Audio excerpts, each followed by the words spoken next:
KDMC मधील घनकचरा विभागाचं कंत्राट सुमित फॅसिलिटी या कंपनीला देण्यावरून खासदार संजय राऊतांनी पुन्हा एकदा शिंदे पिता पुत्रावर निशाणा साधलाय।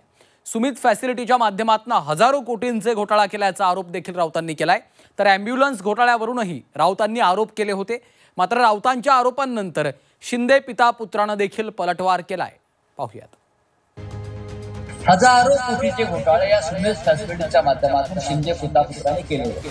लोकांच्या तोंडातला घास पळवणारे लोक आहेत, त्यांनी काय आम्हाला शिकवावं? त्याच्यावर कुठल्याही प्रकारची कारवाई केली गेली नाही। फक्त विरोधकांच्या असलेल्या चौकशी करायची आणि त्यांच्यावर दबाव टाकायचा। मला अजितदादांना विनंती करायची की दादा, आम्ही दिलेला पुरावा तुम्ही तिथं काम करावं। ठाकरेंच्या शिवसेनेचे खासदार संजय राऊतांनी पुन्हा एकदा शिंदे पिता पुत्रांवर निशाणा साधलाय।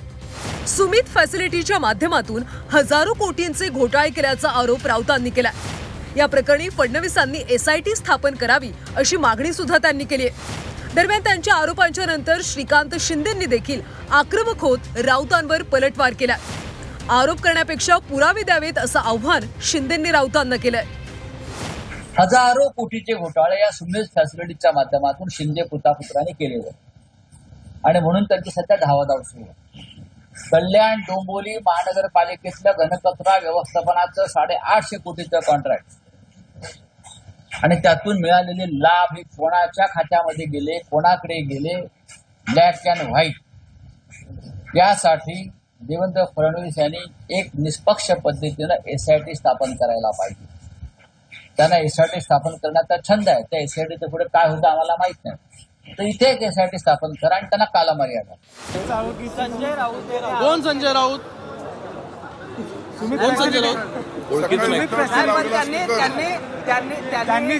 जर पुरावे असतील तर तिथे बसून दाखवले पाहिजे, तुम्हाला दाखवले पाहिजे, गेले पाहिजे, ज्या ज्या प्रशासनाचे अधिकारी आहेत त्यांच्यापर्यंत गेला पाहिजे।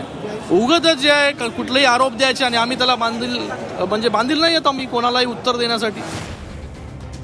राज्यात 800 कोटींचा रुग्णवाहिका घोटाळा असून यासाठी 600 कोटींनी टेंडर वाढवल्याचा आरोप राऊतांनी केला होता।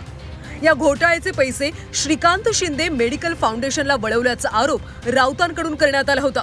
दरम्यान या आरोपांना उपमुख्यमंत्री एकनाथ शिंदेंनी आता प्रत्युत्तर दिलंय। हे जे अमित साळुंके आहेत ते श्रीकांत शिंदे मेडिकल फाउंडेशन जे आहे त्याचा कणा आहे, आर्थिक कणा। मोठ्या प्रमाणात हे सगळे पैसे ते शिंदेकडे वळवले आणि श्रीकांत शिंदे मेडिकल फाउंडेशनकडे वळवले याची चौकशी आता मी करायला सांगितलं। झारखंड मधल्या मद्य घोटाळ्यातून काल एक पथक इथे आलं आणि या सुमित फॅसिलिटीच्या अमित साळुंकेला अटक केली। हा एकनाथ शिंदे आणि श्रीकांत शिंदे यांचा अत्यंत जवळचा माणूस आहे। ही अटक सहज झालेली नाही।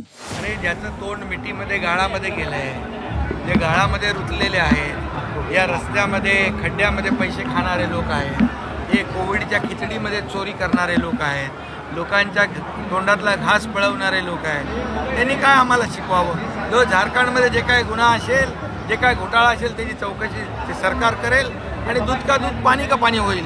त्यामुळे जिनके घर शीशे के होते दुसरे के घरों को पत्थर नहीं फेका करते। आम्ही स्वच्छ आहोत आणि यांना या मुंबईतल्या जनतेने पाहिलेलं आहे। गेले 25 वर्ष मुंबईला लुटलेलं आहे आणि ते आमच्यावर आरोप करतात, हे दुर्दैवी आहे। राऊतांनी केलेल्या आरोपांच्या नंतर राष्ट्रवादी शरद पवार पक्षाचे प्रदेशाध्यक्ष शशिकांत शिंदे यांनी काही सवाल उपस्थित केलेत। अधिवेशनात ॲम्ब्युलन्स घोटाळ्याची माहिती दिलेली तरी सुद्धा सरकारनं कारवाई केली नाही असं शशिकांत शिंदे यांनी म्हटलंय। तर अजित पवारांकडे ॲम्ब्युलन्स घोटाळ्याचे पुरावे दिलेत, त्या पुराव्यांच्या आधारे अजित पवारांनी ॲक्शन घ्यावी असं आवाहन रोहित पवार यांनी केलंय। मला अजितदादांना विनंती करायची की दादा, जो ॲम्ब्युलन्सचा 6000 कोटीचा घोटाळा आम्ही म्हणत होतो त्याचा जो प्रमुख आरोपी आहे, नाहीतर जी कंपनी ज्याच्यामध्ये आज अडकलेली आहे त्याचा मालक साळुंके हा दुसऱ्या राज्यामध्ये दारूच्या कुठल्या तरी कॉन्ट्रॅक्टमध्ये गैरव्यवहार केला म्हणून त्याला पकडलं आहे। आता आम्ही त्याचे पुरावे तुम्हाला दिलेत, आम्ही दिलेल्या पुराव्या तुम्ही तिथं काम करावं आणि ते काम जर केलं आणि खऱ्या अर्थाने त्या मंत्र्यांना नाही तर त्या विभागातल्या लोकांना तुम्ही जर तिथं ज्या चुका झाल्यात त्याच्यासाठी तुम्ही त्यांना पकडलं तर आम्ही तुम्हाला नक्कीच मानू असं या ठिकाणी सांगतो. संजय राऊतांनी जो आरोप केलेला आहे विधिमंडळामध्ये सुद्धा ॲम्ब्युलन्स घोटाळा हा आम्ही विधिमंडळात काढला होता. या ॲम्ब्युलन्स घोटाळ्यामध्ये या असलेल्या व्यक्तीचा सहभाग आहे, त्याला हे कॉन्ट्रॅक्ट दिलेला आहे अशा प्रकारची माहिती आम्ही सभागृहात दिली होती.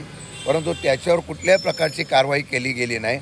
फक्त विरोधकांच्या असलेल्या चौकशी करायची आणि त्यांच्यावर दबाव टाकायचा आणि आपल्या असलेल्या सत्तेमधल्या मंत्र्यांच्यावर ज्या काही आरोप घोटाळे होत आहेत त्याच्यावर कुठली चौकशी करायची नाही अशा प्रकारचा दुजाभा होतोय. राज्यात आगामी पालिका निवडणुकीचे वारे वाहू लागले, त्यामुळे दोन्ही शिवसेनेमध्ये आरोप प्रत्यारोप सुरू असल्याची चर्चा आहे. आदित्य ठाकरेंच्या नंतर आता संजय राऊतांनी देखील शिंदेंवर घोटाळ्याचे आरोप केले, तर राऊतांच्या टीकेला शिंदे पितापुत्रांनी देखील जशास तसं प्रत्युत्तर दिले आहे. ब्युरो रिपोर्ट, झी 24 तास.